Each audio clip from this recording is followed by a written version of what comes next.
Professor Anand ji हमारे बीच में हैं। आइए बात करते हैं प्रोफेसर आनंद जी से। जी सर, बताइए। भाईजान, आज सोसाइटी फॉर कम्युनल हार्मनी सांप्रदायिक सद्भावना समाज का एक राष्ट्रीय सम्मेलन हुआ। ये संस्था आज से 30 साल पहले भागलपुर के दंगों और बाबरी मस्जिद को गिराए जाने के कारण हुए माहौल के संदर्भ में बनाई गई थी।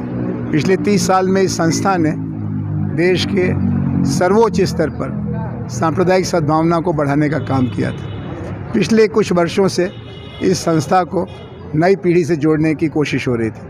आज उसी का ये परिणाम हुआ कि ढेर सारे विश्वविद्यालय और कॉलेज के विद्यार्थियों के साथ कई वरिष्ठ सामाजिक कार्यकर्ताओं ने दिन भर का राजेंद्र भवन में सांप्रदायिक सद्भावना की चुनौती पर संवाद किया और कुछ आगे का कार्यक्रम भी तय करने के लिए राय मशविरा किया। इस सम्मेलन में हैदराबाद, नागपुर, पटना, लखनऊ, बनारस, चंडीगढ़ और फरीदाबाद से लोग आए। हम लोगों को उम्मीद है कि आने वाले दिनों में हम भारत के उत्तर, दक्षिण, पूरब, पश्चिम और मध्य क्षेत्र में 5 संवाद करेंगे।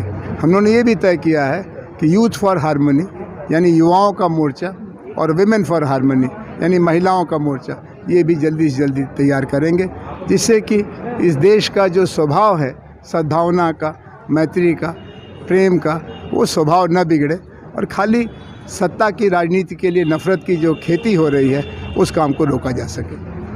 बहुत बहुत शुक्रिया। जी बताइए आज के प्रोग्राम के बारे में। जी, मैं मौलाना नसीम मोहम्मद फ़ारूक़ी आपके चैनल के माध्यम से बताना चाहता हूँ कि आज देश को जो है मोहब्बत की, प्रेम की, प्यार की ज़रूरत है।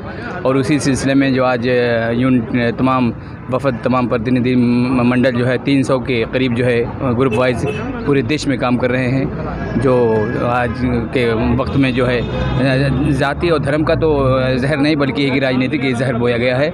इसको दूर करने के लिए, ख़त्म करने के लिए हम सारे लोग, जैसे मेरे साथ में खड़े हैं महिपाल जी, अब ये तिलक लगाए खड़े हैं, मैं टोपी लगाए खड़ा हूँ, तो हमें ये है कि एक साथ हम रहने की सोच बनाएं और अपने दिलों से नफरत को दूर करें। बहुत बहुत शुक्रिया। आप क्या कहना चाहेंगे?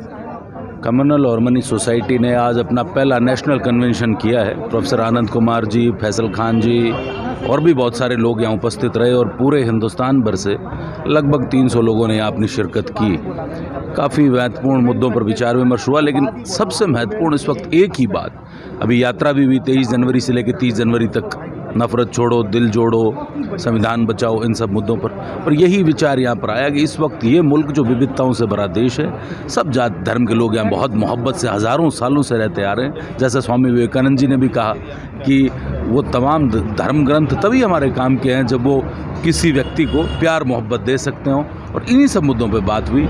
आपका चैनल का भी शुक्रिया और इसी तरीके से कार्यक्रम आगे बढ़ते रहेंगे। जैसे कि आपको पता है कि ऐश्वर्या ने डिबेट में फर्स्ट प्राइज़ जीता है, तो आइए हमें मौका मिला ऐश्वर्या से बात करने का, तो जान लेते हैं कि वो आगे क्या संदेश देना चाहती है ऐश्वर्या।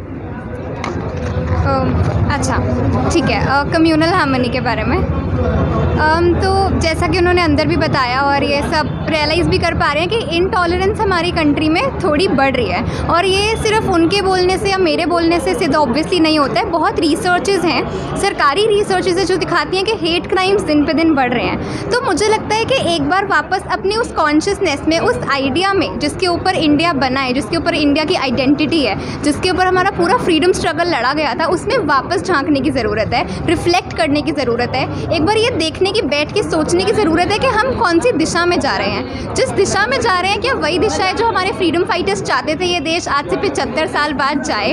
और अगर हम उस दिशा में नहीं जा रहे हैं तो ऐसे कौन से कदम है कि हम उठा सकते हैं? मेरी डिबेट में भी मैंने 5 डिफरेंट एस्पेक्ट्स पर ये प्रूव करा था, जिसमें कि पॉलिटिकल, इकोनॉमिक, सोशल, इंटेलेक्चुअल सारे थे कि अगर कम्युनल हार्मनी इस देश में नहीं होगी तो इस देश का ग्रो करना बहुत डिफिकल्ट हो जाएगा। और being an Indian, we take pride in being an Indian. हम बचपन से हमें प्लेज दिलवाते हैं कि we are proud to be an Indian, और वो प्राइड एक बहुत अंदर से फील होता है। लेकिन वो प्राइड जब कब टूटता है? जब हम देखते हैं कि वही इंडियंस आपस में लड़ाई कर रहे हैं, वही आपस में मार रहे हैं और फिर लोग रो रहे हैं and there is chaos all around, there is disunity all around. This country for me it has always stood for celebrating the beauty of each and every single group, no matter वो किस धर्म के हैं, किस cast के हैं, किस class के हैं. इस पूरी कंट्री की लेगेसी वो है, रूट्स वो है. तो मुझे लगता है उन जड़ों से वापस जुड़ने की ज़रूरत है और उस हिसाब से फिर आगे बढ़ने की ज़रूरत है. बहुत बहुत शुक्रिया. हम लोगों ने आपसे साझा किया, लेकिन अभी हम चाहेंगे